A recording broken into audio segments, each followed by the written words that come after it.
Prošla godina bila je godina dobrih rezultata za inđijske sportiste.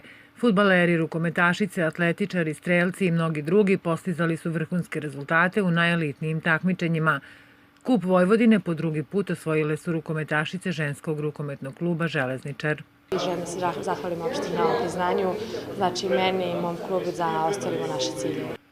Ukupno 5 priznanja otišlo je u rukometni klub Železničar. Za najboljeg sportskog radnika proglašen je Goran Milanović, sportski direktor Inđijskog Želje. Malo su mi pomešane osjećanja, ali se osjećam kao jedna kap u moru, a to more se zove Inđijski sport 2019. godine, jer smatram da su svi apsolutno zasluženi. Brigu o sportskim klubovima u Inđiji vodi Savez sportova koji podstiče sportiste i obezbeđuje im potrebne uslove za rad. 2019. godina bila jako uspešna.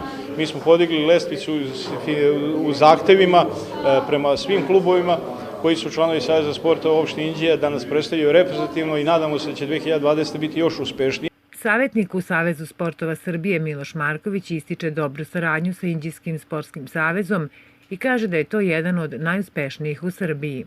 Sportski savez Inđije je jedan od među najboljima sportskim savezima u Srbiji koji ima izuzetnu aktivnost tokom cele godine.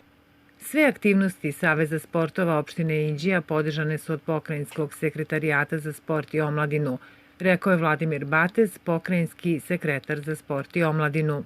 Zajednički smo realizovali niz projekata i evropski projekat i kroz izgradnju infrastrukture pri školama da bi deci pružili što bolje uslove za bavljenje fizičkom aktivnošću, za samu nastavu fizičkog vaspitanja, a i naravno i za podršku razvoja sporta opštine Inđija. Vrhunski rezultati postignuti su i maksimalnim zalaganjem opštine Inđija da obezbedi dobre uslove za treninge i rad sportista, istakao je Vladimir Gak, predsjednik opštine Inđija. Sve što je opredeljeno za sportske kolektive, sve što je opredeljeno za podršku sportu, apsolutno sve do poslednjeg dinara bude isplaćeno i mislim da je to suština i da je to ono što treba svi zajedno da primetimo i da podržimo. Predstavnici lokalne samouprave najavili su ove godine još više sredstava za sport u lokalnom budžetu, ne sumnjajući da će to doprineti još boljim rezultatima kako u kolektivnim, tako i u individualnim sportovima.